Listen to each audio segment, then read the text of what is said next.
Femme pathétique, même enceinte, tu n'es rien d'autre qu'un fardeau, siffla la maîtresse en serrant ses doigts manucurés dans les cheveux de l'épouse. Crie autant que tu veux, personne ne viendra te sauver. La cabine se remplit de son ton moqueur, tranchant comme du verre brisé. Le cri de la femme transperça le bourdonnement régulier des moteurs. Les lumières au plafond vacillèrent, se reflétant sur les panneaux de bois vernis. L'odeur subtile d'un parfum coûteux se mêlait à celle du carburant de l'avion. Son corps tremblait, une main posée sur son ventre arrondi, l'autre cherchant appui contre la coudoir. Le mari ne bougea pas. Les bras croisés, la mâchoire crispée, il laissa la scène se dérouler comme si cela l'amusait. Son regard froid blessait plus profondément encore que l'attraction de la maîtresse. « Elle aurait dû savoir qu'il ne fallait pas m'embarrasser devant tout le monde », murmura-t-il. Des halètements et des chuchotements parcoururent les passagers. Une hôtesse se figea en plein mouvement, les yeux écarquillés, incertaine d'intervenir. La maîtresse tira une dernière fois avec violence, un sourire aux lèvres, tandis que des mèches de cheveux tombaient sur le sol. L'épouse vacilla, les genoux fléchissants. Pendant un battement de cœur terrifiant, le silence s'empara de la cabine. Était-elle sur le point de s'effondrer? Ceci n'est que le début. Restez jusqu'à la toute fin, vous n'allez pas croire le rebondissement final. Et dites-nous, à quelle heure regardez-vous et d'où? Laissez un commentaire ci-dessous. La cabine résonnait encore de l'écho de ce cri. Pendant un long moment, personne ne parla. Le seul son était le bourdonnement régulier des moteurs, bas et implacable, semblable à un battement de cœur qui refusait de s'arrêter. La femme resta figée, le corps raide, une main serrant son ventre comme si tout son monde allait s'effondrer si elle lâchait prise. Ses doigts tremblaient. Il pressait si fort contre sa robe que ses jointures devinrent blanches. Ses lèvres frémissaient, entr'ouvertes, mais aucun mot n'en sortit. Le goût du sel envahit sa bouche, tandis que les larmes coulaient et effleuraient sa langue. Elle voulait parler, se défendre, crier, mais le poids de l'humiliation pesait si lourd qu'il lui volait le souffle. De l'autre côté de l'allée, la maîtresse se laissa tomber contre son siège. Elle lissa ses cheveux avec une satisfaction arrogante, comme si elle venait de décrocher un trophée. Ses yeux brillaient de triomphe et son sourire s'étirait, mince et cruel. Elle murmura assez fort pour que les autres entendent. « Tu vois, elle est trop faible pour se défendre. » Jiu. La femme cligna des yeux à travers le voile humide de ses larmes. Ses paupières la brûlaient. Les lumières au plafond luisaient trop fort et lui perçaient la vue. Chaque détail devenait immense. L'éclat de la boucle argentée de la ceinture. Le léger tintement de la glace dans un verre derrière elle, le parfum entêtant qui se mêlait à l'odeur du kérosène. Son corps lui faisait mal. Son cuir chevelu brûlait. Son cœur battait comme un tambour collé à son oreille. « Ayez, ça y a de parler ». Ses lèvres formèrent des mots, mais sa voix se brisa comme du papier sec. « Pourquoi ferais-tu » Sa question s'interrompit au milieu. Le son était si faible qu'il dépassa à peine son siège. La maîtresse éclata de rire, un rire sec, moqueur, qui fendit le silence. « Pourquoi? Parce que tu le mérites. Tu n'as rien à faire ici. Ce jet, cet homme, cette vie, ils sont à moi maintenant. » Elle inclina la tête vers le mari et posa sa main sur son bras avec une aisance théâtrale. La mâchoire du mari se contracta, mais il ne bougea pas. Ses yeux n'avaient ni chaleur, ni regret. Il regardait sa femme avec le détachement glacé d'un étranger. Ce n'était pas de la colère, ce n'était même pas de la haine. C'était pire, de l'indifférence. Le silence s'épaissit, un passager toussa pour briser la tension. Un autre se tortilla sur son siège, faisant grincer le métal. Un enfant gémit et fut vite réduit au silence par une mère qui n'osa pas parler. Tout le monde avait vu, mais personne n'agissait. La peur leur scellait les lèvres. La femme baissa la tête. Des mèches de cheveux cachaient son visage. Ses larmes tombaient sur ses genoux et imbibaient le tissu de sa robe. Elle se mordit la lèvre si fort qu'elle goûta le sang. Le goût métallique se mélangea au sel de ses pleurs. Son corps tremblait non seulement de douleur mais aussi d'humiliation. Chaque parcelle de sa peau brûlait sous le regard des autres, comme si sa souffrance était devenue un spectacle cruel. Sa respiration devint haletante. Inspirer, expirer. Chaque souffle râpait sa gorge. Elle voulait disparaître. Elle aurait voulu que la terre s'ouvre et l'engloutisse tout entière. Pourtant, elle ne pouvait pas bouger. Elle restait assise, tremblante, une main pressée contre son ventre, son cœur battant à tout rompre. Dans son esprit, les voix se bousculaient. Incrédulité, honte, questions désespérées. Comment en est-on arrivé là? Pourquoi laisse-t-il faire? Pourquoi me déteste-t-il autant? Les questions tournaient comme des vautours, prêtes à déchiqueter les derniers morceaux de dignité qui lui restaient. La maîtresse se pencha de nouveau, son parfum envahissant les sens de la femme. Elle murmura plus doucement, comme un serpent glissant dans l'ombre. « Regarde-toi, faible, brisée, pitoyable, tu devrais être reconnaissante que nous te laissions seulement t'asseoir ici. » Ses ongles effleurèrent le bord de l'accoudoir, le griffant légèrement, un geste calculé de domination. La femme tressaillit, elle serra les poings, ses ongles creusant des demi-lunes dans la paume. Elle avala difficilement, elle voulait répondre, elle voulait riposter. Mais sa voix la trahit encore. Quand elle parla, ce ne fut qu'un souffle. « S'il te plaît, arrête !» La maîtresse ricana. Ce son était chargé de mépris. « Arrêtez, oh non ma chère, ce n'est que le début. » Elle fit un geste dédaigneux de la main avant de reporter toute son attention sur le mari. Elle apprendra bientôt sa place. La femme fixa son reflet sur la vitre brillante. Le ciel dehors s'étendait à l'infini, parsemé de faibles étoiles. Son propre visage lui apparaissait déformé par les traînées de larmes. Elle ne se reconnaissait presque plus.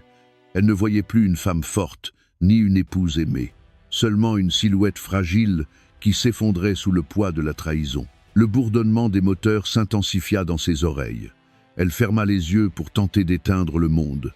Un instant, elle s'imagina ailleurs. Chez elle, dans la chambre du bébé qu'elle avait commencé à préparer. L'odeur douce de la poudre pour bébé. La chaleur tendre du soleil à travers les rideaux. Le battement d'un petit cœur entendu lors de la dernière échographie. Ce souvenir lui faisait mal, comme une promesse brisée. Ses épaules tremblaient encore. Elle serra les lèvres pour retenir un sanglot, mais les larmes coulaient sans cesse. Elle traçait des lignes brûlantes sur ses joues, chaque goutte témoignant de sa douleur. La cabine resta silencieuse. Seul le grondement sourd de l'avion emplissait l'air. À l'extérieur, le ciel nocturne s'étendait sans fin.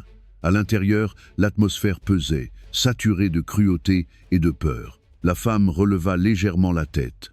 Ses yeux rouges et gonflés croisèrent ceux de son mari. Il détourna le regard, comme si son existence même l'irritait. Ce regard transperça plus profondément encore que la main de la maîtresse. Il disait clairement « Tu n'es rien ». Le corps de la femme s'affaissa contre le siège, épuisée. Elle n'avait plus de force pour bouger. Elle se sentait comme une ombre, invisible, sans voix, rejetée. Le silence autour d'elle criait plus fort que n'importe quel mot. La maîtresse souffla une dernière raillerie, les lèvres tordues. « Habitue-toi ». Et sur ces mots, la femme resta assise dans ce silence lourd et étouffant, enchaînée par sa propre détresse. Les moteurs rugissaient sans répit. Le ciel nocturne s'étendait à perte de vue. Elle tremblait dans l'obscurité, suspendue entre douleur et humiliation.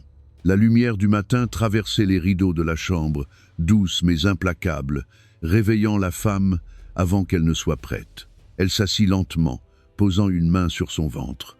L'enfant à l'intérieur bougea, un léger frisson qui aurait dû lui apporter du réconfort.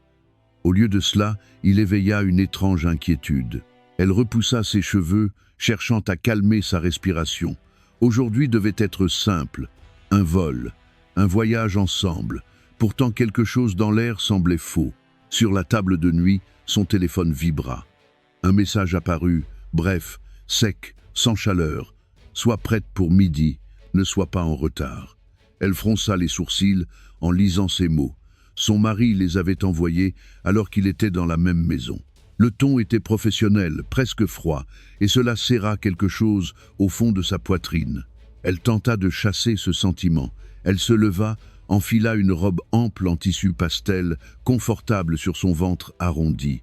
Elle attacha ses cheveux en un simple chignon et jeta un coup d'œil au miroir. Le visage qui la regardait paraissait pâle. Ses lèvres étaient sèches. Elle força un sourire qui n'atteignit pas ses yeux. En bas, l'odeur du café flottait dans l'air. mais son appétit avait disparu. Elle se prépara une tranche de pain grillé et en prit une bouchée sans en sentir le goût. Chaque craquement résonnait dans sa tête plus fort qu'il n'aurait dû. Dehors, le ciel restait gris et lourd. La pluie du matin avait laissé des flaques scintillantes dans la rue et les nuages traînaient encore comme une fumée qui refusait de se dissiper. Le mari entra dans la cuisine, vêtu d'une veste bleue marine et d'une chemise impeccable. Sa cravate était parfaite, ses chaussures brillantes. Il tenait son téléphone dans une main, son pouce tapant rapidement sur l'écran. Ses yeux ne se levèrent jamais vers elle. « Bonjour », dit-elle doucement, espérant un peu de chaleur. « Mange plus vite », répondit-il en glissant son téléphone dans sa poche. « La voiture sera là dans 10 minutes. » Sa gorge se serra. Elle hocha la tête. « Je suis prête », murmura-t-elle, alors qu'elle ne l'était pas. Il se servit du café, en but une gorgée et reposa la tasse avec un bruit sec qui sembla définitif. Son silence emplissait la pièce plus lourdement que des mots. Elle l'observa, cherchant quelque chose de familier, mais son regard restait ailleurs. Quand la voiture arriva, le grondement du moteur brisa le calme fragile.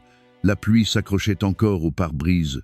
Le chauffeur sortit en hâte pour ouvrir la portière. Elle suivit son mari dehors, serrant son petit sac à main, avançant prudemment sur le sol mouillé. Dans la voiture, elle s'assit les mains posées sur son ventre. Les sièges en cuir sentaient légèrement le parfum et l'essence.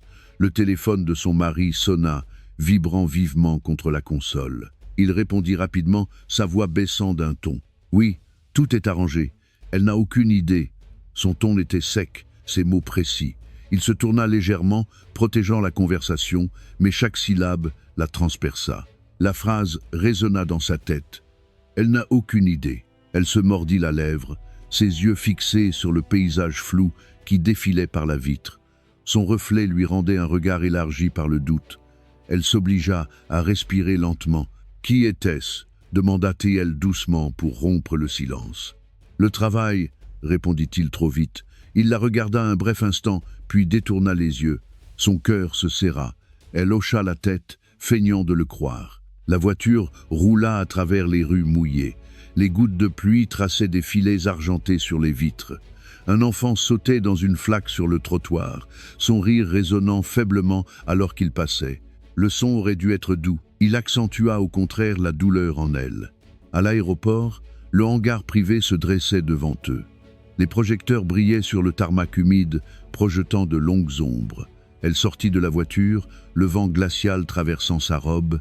Son mari marchait d'un pas vif devant elle, la laissant suivre. Le personnel les accueillit avec des sourires étudiés. « Bonjour, monsieur, madame ». L'épouse sourit faiblement, les yeux baissés. Son mari les salua d'un signe de tête sec, sa main effleurant le sac de la maîtresse qu'un employé portait derrière lui. La vue fit bondir son cœur. Pourquoi ce sac était-il là? Elle voulut regarder de plus près, mais son mari avança rapidement, la poussant vers le jet. À l'intérieur du hangar, l'odeur du carburant et du métal était âcre. Les moteurs grondaient au loin, résonnant dans l'espace immense. Elle frissonna, serrant son ventre plus fort. Ses pas résonnaient, trop bruyants. « Ça va ?» demanda gentiment un membre du personnel, remarquant son hésitation. Elle força un sourire. « Oui, vraiment, mais au fond, ses pensées tournaient. Est-ce que ça va vraiment? Pourquoi tout semble-t-il si lourd ?» En montant les marches du jet, son cœur battait plus fort. La rambarde polie était glaciale sous sa main. Elle jeta un dernier regard vers le hangar, le monde qu'elle laissait derrière. Un instant, elle souhaita pouvoir se retourner, courir et ne jamais poser le pied dans cet avion. Au lieu de cela, elle continua d'avancer. La voix de son mari résonna au-dessus, tranchante et autoritaire, l'appelant à se dépêcher. Elle entra dans la cabine où une lumière douce se reflétait sur des sièges moelleux. L'intérieur était luxueux, mais l'air étouffant. Elle s'installa, ses mains reposant encore sur son ventre. Elle ferma les yeux et se murmura à elle-même. « Ça ira, tout ira bien, Noda ». Mais au fond d'elle, elle savait que c'était un mensonge. Son mari s'adossa à son siège, sortant à nouveau son téléphone. L'écran s'alluma avec un autre message et un sourire discret apparut sur ses lèvres en le lisant. Il tourna rapidement l'appareil, l'éloignant de son regard. Elle regarda par le hublot. La pluie avait ralenti, mais les nuages persistaient. Un grondement sourd de tonnerre roula au loin. Son cœur en suivit le rythme, lourd et menaçant. Les moteurs rugirent. La cabine vibra. Elle agrippa l'accoudoir, ses jointures blanchissant. L'avion commença à rouler vers la piste, la rapprochant de quelque chose qu'elle ne pouvait pas encore nommer, mais qu'elle redoutait déjà. Et lorsque les roues quittèrent le sol, la soulevant vers le ciel orageux, elle murmura une fois de plus pour elle-même que pour quiconque. « S'il te plaît, que ce jour ne me détruise pas. » Le jet s'éleva plus haut, laissant le sol loin derrière. À l'intérieur de la cabine, tout était conçu pour impressionner. De douces lumières dorées brillaient au-dessus, répandant une lueur chaleureuse sur les panneaux de bois poli et les sièges en cuir qui luisaient comme s'ils n'avaient jamais été touchés par l'usure. Un parfum léger de champagne et de Cologne flottait dans l'air, se mêlant aux vibrations sourdes des moteurs. Chaque détail clamait la richesse, l'exclusivité, un pouvoir intouchable. Pourtant, au milieu de cette perfection, la tension s'épaississait. Le mari siégeait au centre, le dos droit, le menton relevé dans une autorité silencieuse. Il ressemblait à un homme qui possédait le ciel, un homme hors d'atteinte des règles qui lient les autres. La maîtresse se penchait contre lui, son langage corporel le revendiquant comme son trophée. Sa robe de soie scintillait sous la lumière. Chacun de ses gestes calculés, chaque sourire aiguisé pour rappeler à l'épouse sa place perdue. L'épouse était assise en face d'eux, son siège placé comme une arrière-pensée. La cabine était spacieuse, mais elle se sentait coincée dans un coin, une invitée indésirable dans un monde qui avait autrefois été le sien. Elle lissa sa robe sur son ventre, essayant de calmer sa respiration. Le ronronnement des moteurs ne faisait qu'amplifier le silence entre elle et l'homme qu'elle croyait autrefois son protecteur. La maîtresse inclina la tête et murmura quelque chose à l'oreille du mari. Il ricana, bas et satisfait, un son plus lourd que des mots. Son bras reposait négligemment derrière le siège de la maîtresse, comme s'il avait oublié que sa femme enceinte se trouvait juste en face. La poitrine de l'épouse se serra. Elle voulut parler, briser le mur glacé qui la séparait de lui, mais son expression l'en dissuada. Ses yeux étaient tranchants, froids, lui ordonnant de se taire. La maîtresse s'appuya de nouveau, sa voix assez forte pour remplir l'espace. Voilà ce que signifie le vrai luxe. Seuls ceux qui le méritent peuvent en profiter. Certains ne comprendront jamais. Son regard se posa sur l'épouse, s'attardant avec une cruauté satisfaite. Le mari esquissa un sourire et prit le verre de champagne posé à côté de lui. Il le leva lentement, savourant les bulles qui montaient à la surface. « Tu as raison. Le confort, la classe, le pouvoir, ce n'est pas pour tout le monde. Certains croient que le mariage leur donne un droit de partager, mais ils se trompent. » Il but une longue gorgée, ses yeux fixés sur son épouse avec un mépris délibéré. Les mots blessèrent plus profondément que prévu. Elle serra les lèvres, cachant le tremblement qui menaçait de la trahir. Sa main se posa sur son ventre, en signe de protection. L'enfant en elle bougea encore, comme s'il sentait sa douleur. Une hôtesse s'approcha prudemment, tenant un plateau de verre frais. Ses pas hésitèrent en voyant la femme, puis la maîtresse installée fièrement contre le mari. Elle demeura un instant immobile, incertaine de ce qu'elle devait faire. La maîtresse claqua doucement des doigts. « Ici, serre-le, ne perds pas de temps. » Son ton était sec, dégoulinant de supériorité. « Oui, madame, » répondit l'hôtesse d'une voix basse, ses yeux glissant une seconde vers l'épouse. Dans ce bref regard, il y eut de la pitié, une reconnaissance que quelque chose allait terriblement mal. Mais elle détourna vite les yeux et versa le champagne avec une précision habituelle. Le mari fit un geste de la main, sec. « Fais ton travail et tais-toi, c'est tout ce qu'on attend de toi. » Sa voix portait une finalité qui fit encore plus lourd le silence. L'épouse baissa les yeux. Ses joues brûlaient, sa gorge se serrait d'une envie de pleurer, mais elle refusa que ses larmes tombent devant eux. Elle serra les poings sur ses genoux, ses ongles s'enfonçant dans sa chair pour se retenir à la douleur. La maîtresse se pencha à nouveau, posant sa tête sur l'épaule du mari. Sa voix était joueuse mais cruelle. « Ce doit être difficile, assise là toute seule, à regarder de l'extérieur. Peu être-il temps que tu comprennes ta place. » Le cœur de la femme battait fort. Elle voulait crier leur dire qu'elle appartenait encore, qu'elle était toujours son épouse, la mère de son enfant. Mais les mots restaient bloqués dans sa gorge. Le silence l'écrasait, comme si la cabine conspirait pour la réduire au silence. Un autre passager, assis quelques rangs derrière, bougea avec malaise. Il s'éclaircit la gorge et osa parler. « Tout va bien ici ?» Sa voix était prudente, presque désolée, comme s'il craignait déjà la réponse. Le mari tourna la tête, son expression tranchante. « Tout va bien, c'est une affaire de famille privée. Je vous conseille de vous occuper de votre siège. » Le passager hocha rapidement la tête et se replia dans le silence. Le message était clair. Personne n'interviendrait, personne n'oserait. L'épouse inspira difficilement, sa poitrine se soulevant de façon irrégulière. Elle sentait la distance s'élargir entre elle et l'homme qu'elle avait aimé. Chaque détail autour d'elle, chaque éclat de lumière et chaque surface polie semblait se moquer de sa fragilité. La richesse qui symbolisait autrefois la sécurité amplifiait désormais son isolement. Les moteurs grondaient régulièrement, un son continu qui emplissait ses oreilles comme un rappel ininterrompu du voyage. Elle regarda par le hublot, mais le ciel n'offrait aucun réconfort. Seulement une obscurité sans fin. Elle ferma les yeux et se replia sur elle-même. Elle se souvenait de leur début, des promesses murmurées dans de petits appartements, des rêves partagés. Ces souvenirs lui semblaient désormais des mensonges, les ombres d'un homme qui n'existait plus. À sa place se tenait un étranger qui utilisait le silence et la cruauté comme des armes, qui laissait une autre femme occuper le centre de sa vie. La maîtresse bougea de nouveau, son rire déchirant le calme. « Regarde-la, assise là comme un fantôme. Elle n'a plus sa place ici. Tu devrais la laisser partir. » Les lèvres du mari s'étirèrent en un sourire froid. « Elle apprendra, elle n'a pas le choix. » Les yeux de l'épouse s'ouvrirent, des larmes prêtes à couler mais retenues. Elle les fixa, son silence à la fois bouclier et prison. La cabine brillait de luxe, mais elle paraissait plus glaciale qu'une cellule. Elle comprit alors qu'elle n'était pas entourée de confort, mais de murs bâtis par la trahison.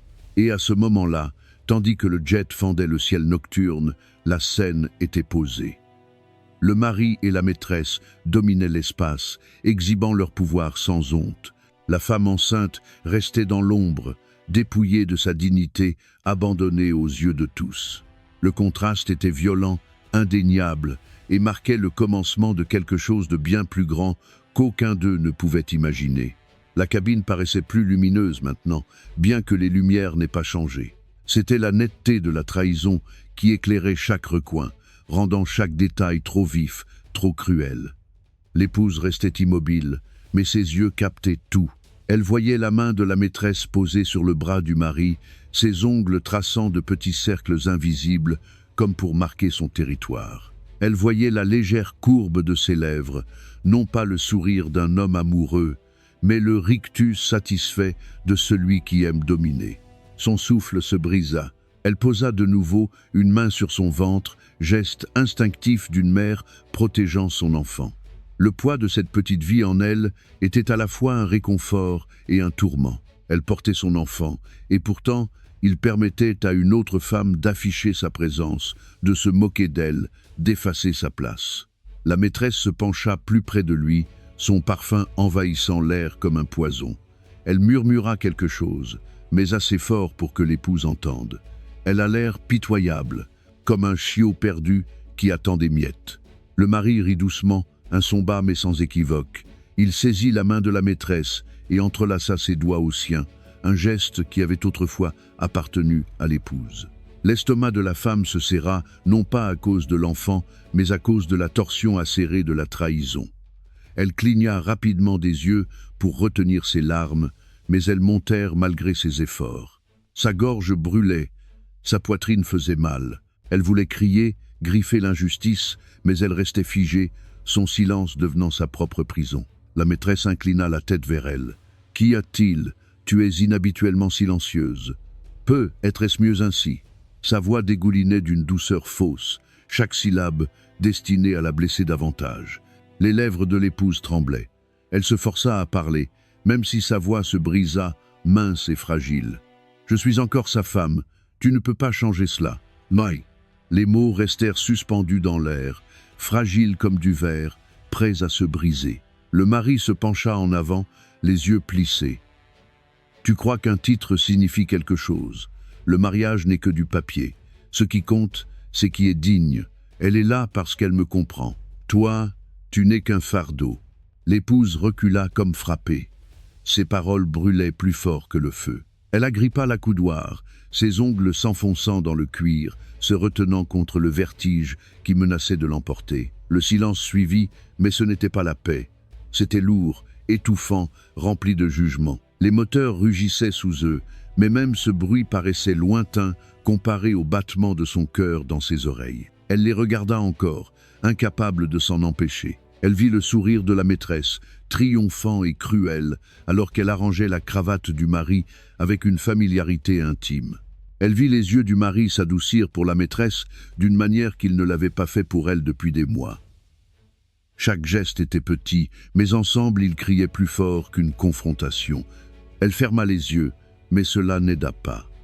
Les images envahirent son esprit, souvenirs de jours meilleurs. La façon dont il embrassait son front quand elle était fatiguée. La façon dont il avait posé sa main sur son ventre la première fois qu'ils avaient entendu le cœur du bébé. Ces moments semblaient désormais volés, comme s'ils avaient appartenu à quelqu'un d'autre. La maîtresse rit encore, un son assez tranchant pour percer la mémoire. Elle pense encore qu'elle compte, comme c'est adorable. Les lèvres de la femme s'entr'ouvrirent, des mots tremblaient sur le bord, mais elle les ravala. Que pouvait-elle dire? La preuve était devant ses yeux. Elle était déjà remplacée. L'air de la cabine semblait mince. Chaque respiration était plus difficile. Elle se tortilla sur son siège, son corps alourdi par l'épuisement. Sa peau brûlait d'humiliation, son âme vidée par la trahison. Elle pressa de nouveau sa paume sur son ventre, murmurant en silence à la vie en elle. « Tu es ma seule raison maintenant, tu es ce qui me fera tenir. » Le mari s'adossa, buvant une gorgée de son verre avec une élégance négligente. Il la regarda brièvement, son expression dénuée de compassion. « Tu devrais t'habituer à ça. Les choses ont changé. Tu finiras par apprendre. » La poitrine de la femme se serra encore. Elle voulut répondre, mais le poids de son regard la réduisit au silence. Ses yeux tombèrent alors vers le sol, où des mèches de ses cheveux arrachés reposaient encore. Cruel rappel de l'humiliation déjà subie. La maîtresse suivit son regard et esquissa un sourire narquois. « Tu devrais les ramasser, chérie. Les souvenirs sont précieux, surtout quand tu es sur le point de tout perdre. » Le souffle de l'épouse se coupa, sa poitrine haletante. Ses poings se serrèrent, mais sa voix refusa de s'élever. Pourtant, à l'intérieur, quelque chose remuait. Sous la douleur, sous l'humiliation, une étincelle brillait. Faible, presque invisible, mais présente. Pour l'instant, elle resta silencieuse. Elle endura leur rire, leur arrogance, leur intimité cruelle. Elle absorba chaque regard, chaque mot, chaque geste qui lui disait qu'elle n'était plus désirée. Et chaque coup, chaque blessure s'inscrivait plus profondément dans sa mémoire, gravée dans la partie d'elle qui n'oublierait pas. La cabine, avec tout son luxe, était devenue une scène. Sur cette scène, le mari et la maîtresse savouraient leur pouvoir volé, tandis que l'épouse restait dans l'ombre, diminuée mais pas effacée. La trahison n'était plus cachée. Elle s'affichait ouvertement, fièrement, comme si sa douleur était un divertissement. Elle baissa la tête, cachant de nouveau ses larmes. Mais derrière ses larmes, son cœur soufflait un vœu discret. Je m'en souviendrai. Chaque mot, chaque geste, chaque trahison. Les moteurs les portaient en avant, le ciel s'étendant dehors, infini et sombre. À l'intérieur, le drame s'approfondissait. Et bien qu'elle restât silencieuse, son silence ne signifiait plus la reddition. Il signifiait l'attente. Le bourdonnement des moteurs emplissait la cabine comme un battement de tambour sans fin, régulier et ininterrompu. Pourtant, sous ce son constant, la tension montait comme une tempête. L'air était déjà lourd de cruauté, mais il était sur le point de se briser. L'épouse restait immobile, ses mains reposant protectivement sur son ventre, son corps tremblant sous le poids de la trahison. Elle évitait leurs yeux, essayait de se contenir. Mais la maîtresse n'en avait pas fini. Elle avait goûté à la satisfaction de la domination et voulait davantage. La maîtresse se pencha en avant, sa voix dégoulinant de venin. « Regardez-la, silencieuse, pitoyable. Elle ne se défend même pas, quelle ennuyeuse. » Elle tourna la tête vers le mari avec un sourire. « Dois-je la réveiller un peu ?» Le mari ricana. Sa voix était calme, froide, délibérée. « Fais ce que tu veux, elle doit apprendre sa place. » Ces mots poignardèrent comme des couteaux. Les lèvres de la femme s'entr'ouvrirent, mais sa voix était faible, presque un murmure. « S'il te plaît, pas ici, pas comme ça. » Le rire de la maîtresse claqua, tranchant. « Oh chérie, c'est justement l'endroit parfait. Tout le monde doit voir ce qui arrive quand quelqu'un reste trop longtemps. » Avant que quiconque ne puisse réagir, la maîtresse tendit la main. Ses doigts s'enfoncèrent brutalement dans les cheveux de l'épouse, tirant sa tête en arrière. La femme haleta, un cri aigu jaillissant de sa gorge. Son corps se tordit, tandis que la douleur se propageait dans son cuir chevelu, son cou forcé sous la traction. Des passagers poussèrent des exclamations. Une femme porta la main à sa bouche. Un homme murmura « Mon Dieu !» L'hôtesse se figea, son plateau tremblant dans ses mains. L'épouse se débattit, s'agrippant à l'accoudoir d'une main et à son ventre de l'autre. Ses yeux se brouillèrent de larmes. « Arrête, s'il te plaît, arrête, je suis enceinte, tu me fais mal !» La maîtresse ricana, son étreinte se resserrant. « Enceinte ou pas, tu n'es rien. Il ne te veut pas. Tu n'es qu'un fardeau. » Elle tira plus fort, forçant le visage de l'épouse vers le haut, l'obligeant à plonger son regard dans ses yeux triomphants. Le mari s'adossa, les bras croisés. Il ne bougea pas pour intervenir. Son regard était dur, détaché, comme un spectateur assistant à un spectacle qu'il avait payé. « Elle doit comprendre », murmura-t-il froidement, assez fort pour que les plus proches entendent. Le corps de la femme trembla. Elle tenta de dégager la main de la maîtresse, ses ongles griffant en vain le poignet de l'autre femme. Sa force faiblit, sa voix se brisa. « Pourquoi me fais-tu ça? Qu'ai-je fait pour mériter cela ?» Les yeux de la maîtresse brillèrent. « Tu as existé, c'est tout ce qu'il faut. » La cabine éclata en murmures. Les passagers chuchotaient, se tortillaient, mal à l'aise. Certains détournèrent le regard, incapables de supporter la scène. D'autres observaient avec des yeux écarquillés, pris entre l'horreur et l'incrédulité. L'hôtesse avança enfin, sa voix tremblante. « S'il vous plaît, madame, vous ne pouvez pas, ne vous mêlez pas de ça, » trancha la maîtresse sans même la regarder. « Ce n'est pas votre affaire. » Le mari ajouta, sa voix tranchante. « Faites votre travail. Servez les boissons. Laissez-nous tranquilles. » L'hôtesse se figea, la peur brillant dans ses yeux. Elle recula, les lèvres serrées, mais le tremblement de ses mains la trahissait. Les genoux de la femme cédèrent sous la pression. Elle glissa à moitié de son siège, ses cheveux toujours prisonniers de la poigne de la maîtresse. La douleur irradia dans sa colonne vertébrale, et son ventre se contracta sous l'effort. Elle cria encore, sa voix rauque. « S'il te plaît, mon bébé, ne fais pas de mal à mon bébé. » Un instant, le silence régna. L'étreinte de la maîtresse se relâcha légèrement, mais seulement pour mieux tirer de nouveau. Elle redressa brutalement la femme, la rejetant dans son siège d'une poussée. « Tu es faible, tu es inutile, et bientôt tu seras parti. » Des larmes coulaient sur les joues de l'épouse. Sa respiration était hachée, haletante, comme celle d'une noyée luttant pour survivre. Sa vision se brouillait, mais elle voyait encore le sourire cruel de sa rivale et l'indifférence glaciale dans les yeux de son mari. Un passager, plus courageux que les autres, osa parler. « C'est de la maltraitance, quelqu'un doit arrêter ça. » Sa voix tremblait de colère, mais il ne se leva pas. La peur de l'autorité du mari écrasait tout le monde. Le mari tourna lentement la tête, son regard glaçant l'homme. « N'intervenez pas, vous ne savez pas à qui vous avez affaire. » Ces mots envoyèrent une autre onde de frayeur dans la cabine. Les gens se recroquevillèrent dans leurs sièges, murmurant, leur indignation avalée par la peur. L'épouse était brisée, ses cheveux en désordre, son visage couvert de larmes. Elle voulait disparaître, mais elle ne le pouvait pas. Elle voulait crier, mais sa voix était éteinte, sa dignité déchirée, son cœur broyé. La maîtresse la relâcha enfin, la repoussant contre le siège. Elle épousseta ses mains avec théâtralité, comme si elle venait de se débarrasser d'ordures. « Voilà, Maintenant, elle ressemble à ce qu'elle doit être, petite, silencieuse, insignifiante. Le mari leva son verre dans un toast discret à la maîtresse. « Bien joué, dit-il, sa voix dénuée de honte. Les yeux de la femme se fermèrent, son corps tremblant d'épuisement et de désespoir. Elle pressa ses deux mains contre son ventre, se balançant légèrement, comme pour protéger son enfant à naître de la tempête qui l'entourait. La cabine était de nouveau silencieuse, mais d'un silence saturé d'humiliation. Tous avaient vu. Personne n'avait arrêté cela. Son humiliation était désormais totale. Et pourtant, au fond de son cœur, sous les couches de douleur et de désespoir, quelque chose commença à remuer. Une étincelle, un murmure, une graine de défi qui attendait son heure. Mais pour l'instant, il ne restait que l'écho de la cruauté, le poids de la trahison et le silence étouffant d'une femme humiliée devant le monde.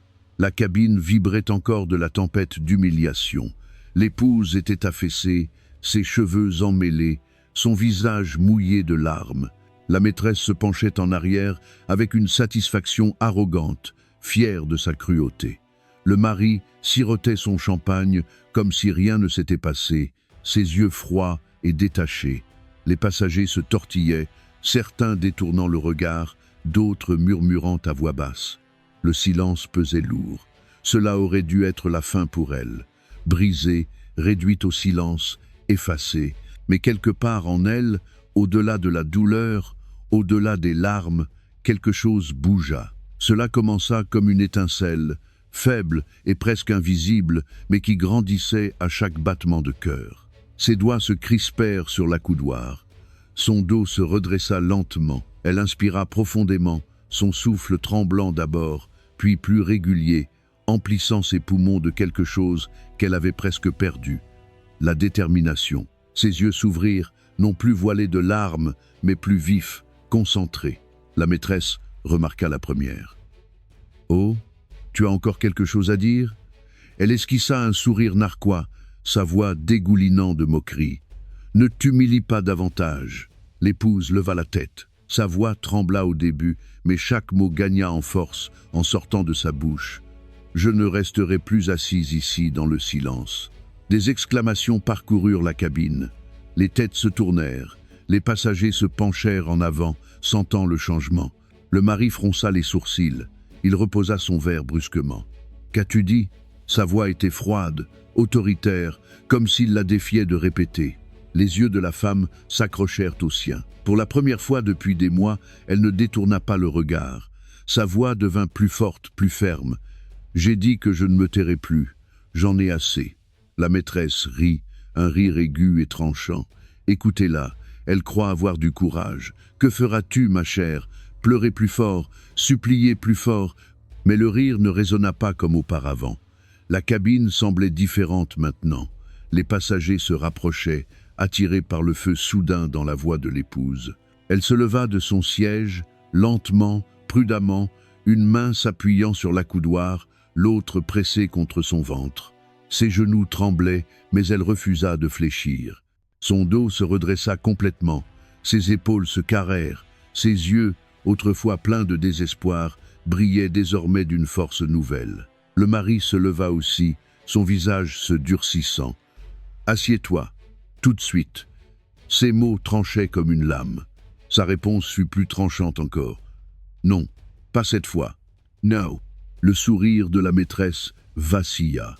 Ses yeux se rétrécirent, mais une inquiétude s'y glissa. Elle s'attendait à un silence sans fin, à une soumission sans fin. Elle n'avait pas prévu la défiance. La voix de l'épouse résonna dans la cabine, ferme et assurée. « Tu m'as humilié, tu m'as trahi, tu as essayé de me briser, mais je suis encore là, et je n'ai plus peur de toi. » La cabine devint immobile. Même le bourdonnement des moteurs semblait étouffé sous le poids de ses paroles. Le mari s'avança, sa voix basse et dangereuse. « Sais-tu à qui tu parles ?» Sa réponse fut rapide. « Oui. Je parle à un lâche qui se cache derrière la cruauté d'une autre femme, à un homme qui a oublié ses vœux, à un homme qui a perdu son âme. » Les passagers réagirent avec stupeur, plus bruyamment cette fois. Des murmures emplirent l'air. Certains hochèrent la tête, d'autres chuchotèrent. Elle a raison, le visage du mari s'assombrit, sa main tressaillit à son côté, l'envie de reprendre le contrôle surgissant, mais le poids des regards l'immobilisa. La maîtresse se leva à son tour, sa voix stridente. « Comment oses-tu lui parler ainsi? Tu n'es rien sans lui, rien. » L'épouse se tourna lentement, son regard perçant, accroché à celui de la maîtresse. Ses lèvres esquissèrent le plus léger sourire, non pas de joie, mais de force retrouvée. « Si je ne suis rien, alors pourquoi as-tu si peur de me voir debout ?» La maîtresse se figea, sa réplique coincée dans sa gorge. Sa main se referma en poing, mais sa confiance se fissurait. L'épouse fit un pas en avant, chaque mouvement délibéré. Sa voix monta, chaque syllabe aussi tranchante que l'acier. « J'ai porté son enfant pendant qu'il me trahissait. J'ai supporté ta cruauté pendant qu'il restait immobile. Mais je ne supporterai plus une seule seconde de silence, ni pour toi, ni pour lui, ni pour personne. » Les passagers éclatèrent en murmures. Certains applaudirent doucement, trop craintifs pour être audacieux, mais désireux de montrer leur soutien. L'hôtesse porta une main à sa poitrine, les yeux écarquillés, des larmes brillantes. La mâchoire du mari se serra. Il se pencha, tentant de reprendre le contrôle. « Tu le regretteras. » Les yeux de la femme flamboyèrent. « Non, c'est toi qui le regretteras. » Les mots frappèrent comme le tonnerre. La cabine tomba dans un silence complet. Même la maîtresse recula d'un demi-pas, déstabilisée. Son cœur battait vite, sa respiration s'accélérait, mais elle ne faiblit pas. Elle se tenait droite, sa voix emplie d'une force qu'elle ne pensait plus avoir. En cet instant, elle n'était plus la femme brisée et silencieuse qu'ils avaient ridiculisée. Elle était la tempête qui s'abattait sur leur faux royaume. Le mari la fusilla du regard, mais pour la première fois, une autre lueur passa dans ses yeux, pas seulement de la colère, pas seulement du mépris. L'espace d'un instant, il y eut de l'hésitation. La maîtresse les regarda tour à tour, son masque d'arrogance se fissurant. Elle siffla. « Assieds-toi, tu vas tout gâcher. » La réponse de l'épouse fut calme, claire, indéniable. « Je ne suis pas celle qui détruit tout. C'est vous. » Ces mots résonnèrent dans la lumière dorée de la cabine. Les passagers se déplacèrent, certains esquissant un sourire, d'autres chuchotant des encouragements. La marée avait tourné, elle avait assez enduré, et maintenant le combat commençait. La cabine tremblait du silence après ces derniers mots. L'épouse se tenait droite, ses yeux brûlants de défi. Le mari la fixait d'un regard dur, la mâchoire serrée, tandis que le sourire de la maîtresse avait enfin disparu. Les passagers regardaient tour à tour, des murmures voltigeant comme des ailes agitées. Quelque chose avait changé, et l'air était chargé d'électricité. Puis un son inattendu retentit, le déclic métallique de la porte de cabine qui s'ouvrait en plein vol, suivi du bruit lourd de chaussures cirées frappant le sol de l'allée. Chaque pas résonnait d'autorité, délibéré, puissant. Les murmures cessèrent aussitôt, tous les yeux se tournèrent. Un homme entra dans la cabine. Grand, large d'épaules, son costume taillé à la perfection. Sa présence emplissait l'espace avant même que sa voix ne le fasse. Ses cheveux striés d'argent, ses yeux brillants d'une intelligence vive. Il ne ressemblait pas à un homme voyageant discrètement. Il ressemblait à un homme qui possédait les cieux. Des exclamations parcoururent les passagers, des chuchotements éclatèrent. « C'est lui, c'est le milliardaire, c'est son frère. » Le visage du mari pâlit. Il recula instinctivement, son masque d'arrogance se fissurant. « Que fais-tu ici ?» Sa voix trembla malgré sa tentative de maîtrise. Le regard de l'aîné le transperça, froid et inébranlable. « Je suis venu parce que j'ai entendu ce que tu faisais, et maintenant je l'ai vu de mes propres yeux. » La maîtresse se tortilla, sa main glissant du bras du mari. Son sourire se fana. « Monsieur, ce n'est pas ce que vous croyez. » Il leva une main, la réduisant au silence d'un geste. Sa voix tonna, dominant la cabine comme un juge prononçant une sentence. « Ne m'insulte pas avec des mensonges. Je t'ai vu lui arracher les cheveux. Je t'ai vu humilier une femme portant l'enfant de mon frère. Et toi, il pointa directement son cadet. Tu l'as laissé faire. » Les passagers réagirent de plus en plus fort. Certains hochèrent la tête, d'autres s'exclamèrent. Quelques-uns applaudirent doucement, encouragés par cette présence de pouvoir de leur côté. Le mari balbutia, sa voix brisée. « Tu ne comprends pas. Elle nous a provoqués. Elle faisait un scandale. Je voulais seulement... L'aîné le coupa net. Assez. Je t'ai vu sombrer dans l'arrogance. Je t'ai donné des chances, de la richesse, un nom à honorer. Et voilà ce que tu en fais. Tu déshonores notre famille devant des étrangers, devant ta propre femme, devant ton enfant à naître. Le mari ouvrit la bouche pour protester, mais aucun son n'en sortit. Ses lèvres tremblaient, ses yeux fuyants. Pour la première fois, il paraissait petit. La maîtresse tenta d'avancer, cherchant à reprendre le contrôle. « Il est à moi maintenant. Elle est faible, elle n'est rien. Vous ne pouvez pas lui reprocher de m'avoir choisi. » Les yeux du milliardaire se tournèrent vers elle, tranchant comme une lame. Ses mots tombèrent avec une finalité glaciale. « Tu n'es rien d'autre qu'un parasite nourri de sa faiblesse. Ne parle plus. » Son visage vira au rouge. Elle retomba dans son siège, complètement réduite au silence. L'épouse tremblait, non de peur, mais du souffle de la délivrance. Elle posa sa main sur son ventre, ses yeux fixés sur l'homme qui venait de briser le silence. « Merci !» murmura-t-elle, sa voix se brisant.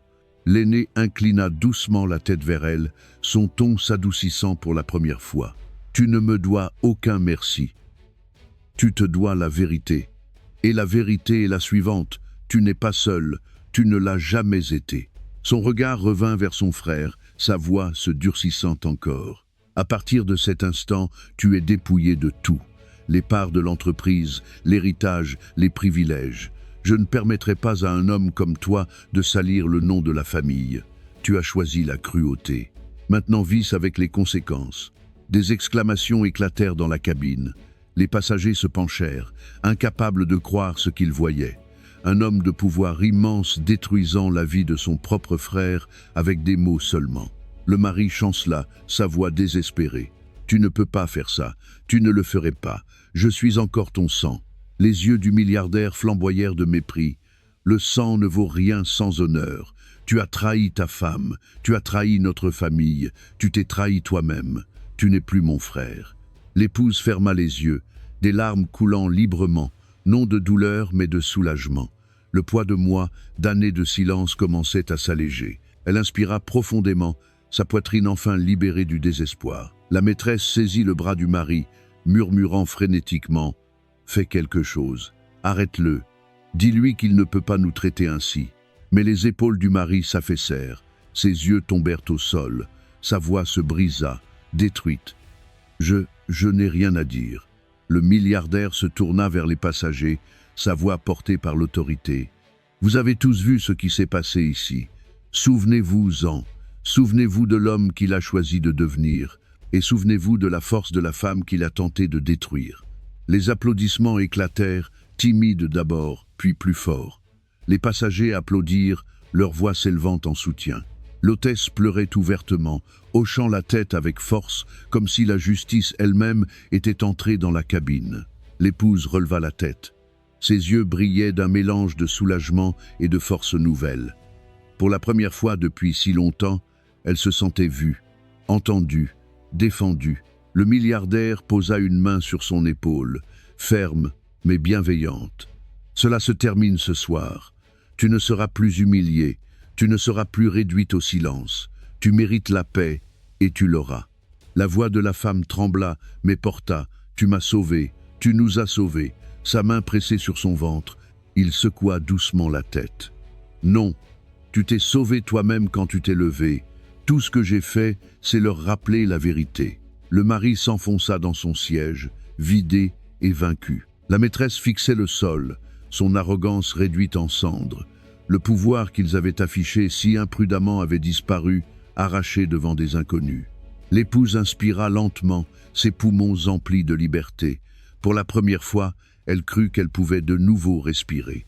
Les paroles du frère milliardaire résonnaient encore dans la cabine, portant le poids d'un jugement irrévocable. Les passagers chuchotaient avec respect et stupeur, leurs yeux allant de l'homme puissant qui avait dit la vérité aux silhouettes brisées, affaissées dans la honte. Le mari restait rigide, le visage pâle, ses mains crispées sur les accoudoirs, comme si le cuir pouvait l'ancrer contre la marée d'humiliation. Quelques instants plus tôt, il portait l'arrogance comme une couronne. À présent, elle glissait de lui, morceau par morceau, jusqu'à ne laisser qu'une coquille vide de défaite. La maîtresse s'agrippait à son bras, ses doigts enfoncés dans sa manche. Son sourire autrefois suffisant avait disparu, remplacé par la peur. Elle jetait des regards autour de la cabine, cherchant du soutien, mais elle ne trouva que des regards froids et du mépris. Personne ne la défendrait, pas après ce qu'ils avaient vu. L'épouse restait debout, ferme malgré les tremblements de l'épuisement. Ses cheveux portaient encore les marques de la violence, ses yeux étaient encore humides de larmes, mais son esprit s'était transformé. Elle ne ressemblait plus à une victime. Elle ressemblait à un témoin voyant enfin la justice arriver. Les lèvres du mari s'entr'ouvrirent, sa voix faible. « Tu ne peux pas tout m'enlever. J'ai construit cette vie, j'ai travaillé pour ça. Tu ne peux pas simplement me l'arracher. » Son ton ressemblait plus à une supplique qu'à un ordre, le combat se vidant de ses mots. Le milliardaire répondit fermement, sa voix tranchante. « Tu n'as rien construit, tout ce que tu as touché t'a été donné, et tu l'as gaspillé. Tu ne mérites pas le pouvoir que tu as abusé. » La maîtresse secoua la tête avec violence, tentant de sauver sa place. « C'est injuste, il m'aime. Nous sommes faits pour être ensemble. Vous ne pouvez pas décider ça pour nous. » Oh ! Les passagers éclatèrent en murmures, certains ricanant amèrement, d'autres s'esclaffant à voix haute. Une voix domina les autres. « L'amour ne ressemble pas à la cruauté. Nous avons tous vu ce que vous avez fait. » Le visage de la maîtresse vira au rouge vif. Elle enfouit sa tête contre l'épaule du mari, tremblante. « Fais-les taire.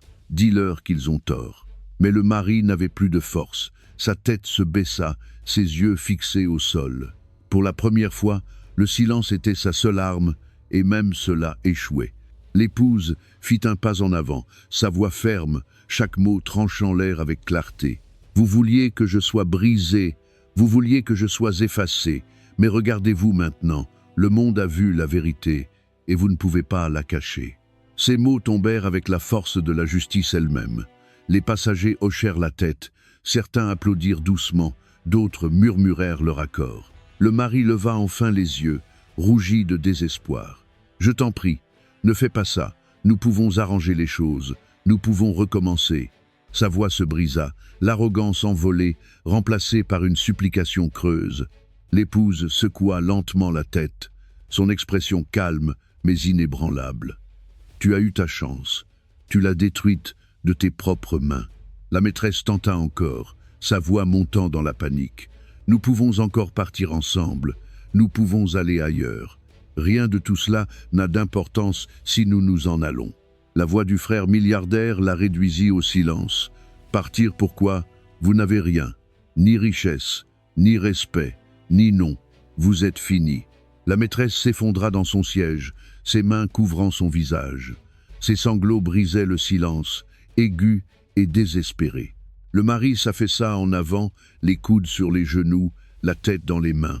L'image d'un homme autrefois fier, désormais dépouillé, pesait lourdement dans la cabine. Les passagers observaient en silence leur jugement définitif. L'épouse posa sa main doucement sur son ventre, sa voix plus douce mais ferme. « Cet enfant ne connaîtra jamais la cruauté que tu m'as montrée. Cet enfant connaîtra la force, la dignité et la vérité. » Le mari leva les yeux, son visage mouillé de larmes. « Je t'en supplie, ne m'enlève pas tout. » « Well !» Sa réponse trancha le dernier lien qui le retenait. « Tu avais déjà tout perdu. Tu ne t'en étais juste pas rendu compte avant maintenant. » Les passagers éclatèrent en applaudissements contenus. Certains souriaient même, soulagés. Le poids de l'injustice s'était levé, remplacé par la satisfaction de voir le pouvoir s'effondrer. Le mari baissa de nouveau la tête, incapable de parler. La maîtresse continuait à sangloter, ses mains tremblantes. La lumière dorée de la cabine, qui semblait autrefois les favoriser, se moquait maintenant de leur chute, brillant crûment sur leur disgrâce. Le milliardaire se tenait droit, sa présence emplissant de nouveau l'espace. « Voilà le prix de la trahison. Tu pensais t'élever en écrasant les autres, mais maintenant tu couleras sous le poids de tes propres mensonges. » Le silence suivit, mais il n'était plus étouffant. Il était libérateur. La balance s'était rétablie. L'épouse inspira profondément, sa poitrine se gonflant de liberté. Elle leva la tête, ses yeux brillants d'une lumière depuis longtemps éteinte, La justice était venue, les coupables étaient tombés, et elle avait résisté. Le matin arriva doux et calme. Le monde paraissait différent, comme si la nuit avait emporté quelque chose de lourd. L'épouse se tenait près d'une fenêtre et regardait la première lumière se répandre sur la pelouse comme une bénédiction. Le verre était frais sous ses doigts. L'air portait le parfum léger de la pluie et de l'herbe coupée. Elle inspira et laissa son souffle partir lentement. Pour la première fois depuis longtemps, sa poitrine ne ressemblait plus à une porte verrouillée. 3 jours s'étaient écoulés depuis le vol. 3 jours depuis que la cabine s'était transformée en tribunal dans le ciel. 3 jours depuis qu'un frère avait parlé comme un juge et que la justice était tombée comme un verdict que nul ne pouvait éviter. En ces 3 jours, le silence avait changé de forme. Il n'écrasait plus. Il l'enveloppait doucement à présent. Un silence qu'elle choisissait, un silence qui guérissait. Derrière elle, la nouvelle maison murmurait un nouveau départ. Pas un palais, pas un musée de fierté, un foyer. Le soleil glissait sur les murs clairs et les sols propres. Des fleurs fraîches reposaient dans un simple vase sur la table. L'odeur du thé aux agrumes montait d'une tasse fumante à côté d'une assiette de pain grillé qu'elle pourrait enfin savourer. Une enveloppe pliée reposait près de là, lourde de documents. Titres, transferts, droits légaux, sécurité, avenir. Elle posa une main sur son ventre et sentit une réponse. Un petit mouvement de vie qui avait traversé la tempête et attendait les ciels bleus. Elle sourit, un petit sourire d'abord, puis un vrai, chaleureux et lumineux, venant d'un endroit longtemps resté sombre. Son téléphone vibra avec un nouveau message. Il venait du frère milliardaire. Court, ferme, clair, il avait tout finalisé. Le mari avait été retiré des comptes de l'entreprise. La maîtresse n'avait rien à réclamer. La sécurité était en place. Les avocats prêts si nécessaire. Il n'y aurait plus de surprise. Il termina par une phrase qui sonnait comme une bénédiction. « Vis librement, tu l'as mérité. » Là, elle tapa une réponse et s'arrêta. La gratitude la remplissait, mais aussi autre chose. La force. Elle écrivit simplement « Merci, je choisis la paix ». Puis, elle posa le téléphone et laissa le silence revenir. Dehors, un jardinier taillait une haie. Le bruit des cisailles venait doux et rythmé. Plus loin dans la rue, un enfant riait et un chien aboya 2 fois puis s'arrêta. Une brise souleva les rideaux et rafraîchit ses joues. La vie avait retrouvé ses couleurs. Elle ne scintillait pas, elle rayonnait. Elle traversa la maison lentement, accueillant les petites choses qui la rendaient sienne. Une échographie encadrée sur une étagère, un panier de minuscules vêtements couleur de nuages et d'aurore. Un fauteuil à bascule près d'une fenêtre donnant sur un érable. Elle tira doucement le fauteuil et s'assit. Le bois grinça comme un vieil ami. Elle posa ses mains sur son ventre et ferma les yeux.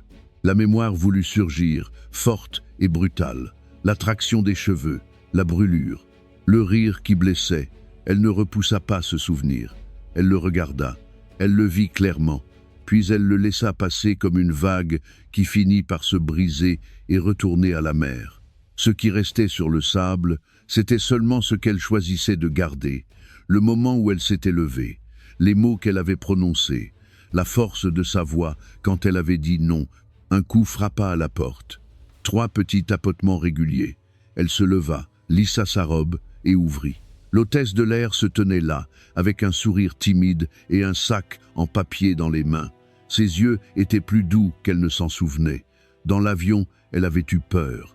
Aujourd'hui, elle paraissait soulagée. « Je ne savais pas si je devais venir », dit l'hôtesse. « J'ai demandé et quelqu'un m'a dit où te trouver. Je voulais m'assurer que tu allais bien et te dire que je suis désolée de ne pas avoir fait plus. »« Tu as fait assez », répondit l'épouse. « Tu m'as vu, cela comptait. » N, l'hôtesse expira et hocha la tête. Elle tendit le sac en papier. À l'intérieur se trouvaient de petites choses laissées dans la précipitation.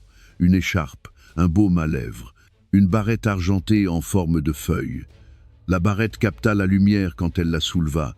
Elle brilla une seconde comme une petite étoile. Elle remercia l'hôtesse et la serra doucement dans ses bras. Quand la porte se referma, la maison parut plus chaude. Son avocat appela à midi, une voix calme, des mises à jour claires. Le divorce serait simple, la garde non contestée, plus de menaces, plus de pression, bientôt des signatures, puis la libération. Elle écouta, prit des notes et se sentit stable, comme une personne qui tient fermement la barre de son navire sur une mer calme. Dans l'après-midi, elle s'assit à la table et écrivit une lettre. Pas pour l'envoyer, pas pour lui, pour elle-même.